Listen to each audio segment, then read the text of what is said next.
Hello friends, I'm Anjani from Kids Class channel and today I am again discuss about history chapter 2 nationalism in India. So let's start.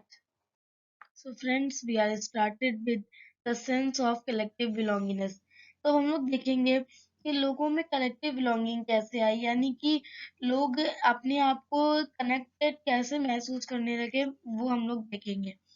तो देखिए, it was in 20th century with the growth of nationalism that the identity of India came up to be visually associated with the image of Bharat माता। तो जैसा कि 20th century में हुआ था कि नेशनलिज्म की ग्रोथ हुई और आइडेंटिटी ऑफ इंडिया ऐसे ग्रोथ हुई कि अब भारत माता की फोटो बनाने लगे लोग और बहुत सारे स्लोगन्स निकालने लगे कि जिससे हम लोगों के अंदर नेशनलिज्म जागे।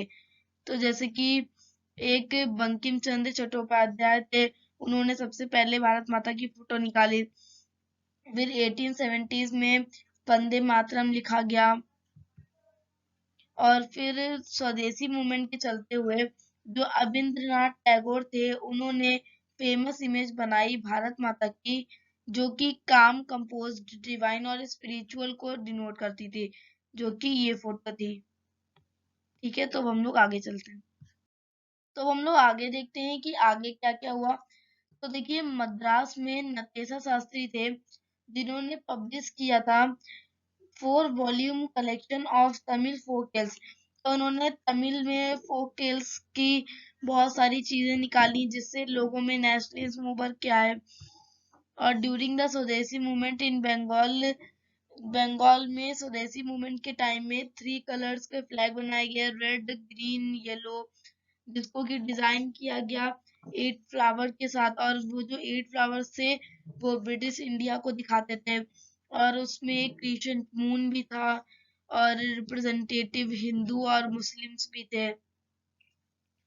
तो गांधी जी ने भी डिजाइन किया था एक फ्लैग जो कि था रेड ग्रीन व्हाइट कलर का, जिसमें कि सेंटर में एक व्हील लगा था जो कि दिखाता था सेल्फ हेल्प को, क्योंकि गांधी जी अपने आप चरखे से कपड़े बनाते थे तो वो सेल्फ हेल्प को दिखाता था। So some people think wrote about the glorious development in ancient time. तो कुछ लोगों ने सोचा कि जो एशियन टाइम में हम लोगों के यहाँ डेवलपमेंट्स हुए थे उसके बारे में हम लोगों को बताते हैं, जिससे कि उसमें नेशनलिज्म की भावना आएगी।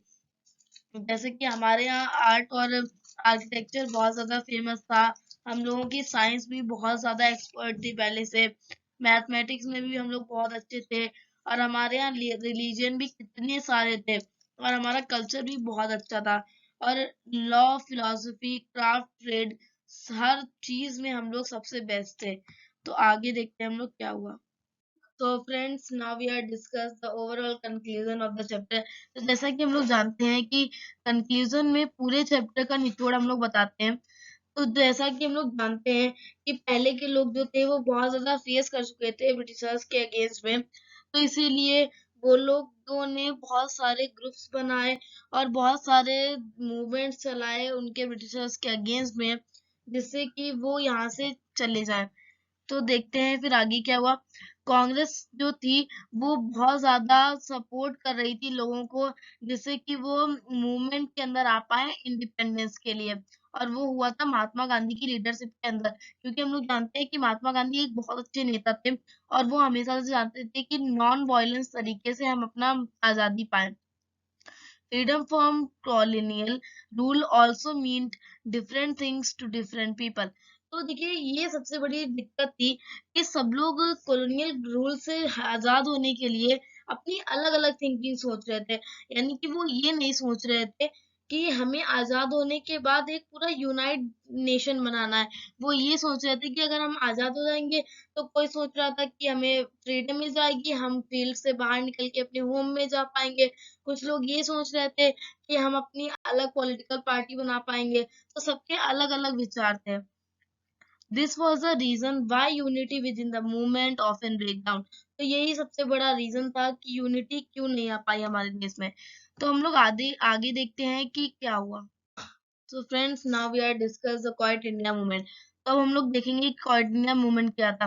तो देखिए, जैसा कि मैं आपको ओवरव्यू बता देती हूँ कि क्विट इंडिया मूवमेंट में हम लोगों को ज़्यादातर आज़ादी मिलने ही वाली थी, पर हम लोग एंड टाइम पे रह गए थे, पर उसके कुछ टाइम बाद ही हम लोगों को आज़ादी मिल गई थी। तो देखिए, on 8 August 1942 this was launch in Bombay. तो ये जो मूवमेंट था वो 8 अगस्त 1942 को बॉम्बे में लॉन्च हुआ था, और सारे कांग्रेस मेंबर्स और गांधी जी ने मिलके एक फेमस वर्ड बोला था, डू और डाई, यानी कि करो या मरो। तो इसका मतलब ये था कि अब एक ही रास्ता है, या तो हम आजादी पाके रहेंगे या फिर अपने देश के ऊपर मर जाएंगे। So in this all people participate. तो इसमें ज्यादातर सारे लोगों ने पार्टिसिपेट किया था, पर गांधी जी ने कहा था कि ये भी हम नॉन वायलेंटली ही करेंगे। तो इसमें बहुत सारा मास पार्टिसिपेशन हो गया था, यानी कि बहुत सारे लोगों ने इसमें पार्टिसिपेट किया था। People do hartals with national songs and slogans. तो पीपल्स ने हड़ताल्स भी की नेशनल सॉन्ग्स और स्लोगन्स के साथ। thousands of people participate in this, यानी कि thousands of people ने इसमें participate किया था, और बहुत सारी वुमेन्स भी थी इसमें। तो ब्रिटिश ने भी उसके रिस्पॉन्ड में बहुत ज्यादा फोर्स लगा के साल के बाद हमारे मूवमेंट को सप्रेस कर पाया, क्योंकि हम लोग जानते हैं कि उस टाइम वर्ल्ड वॉर सेकेंड हो रहा था, तो ब्रिटिश जो था वो थोड़ा कमजोर हो गया था, तो इसीलिए वो हम लोगों के ऊपर रूल करना ही नहीं चाहता था। तो इसीलिए थोड़े सालों बाद हम लोग फ्री हो गए थे। तो ऐसे हम लोगों का चैप्टर एंड होता है। सो अगर आपको ये वीडियो अच्छा लगा हो तो please like share and subscribe my video.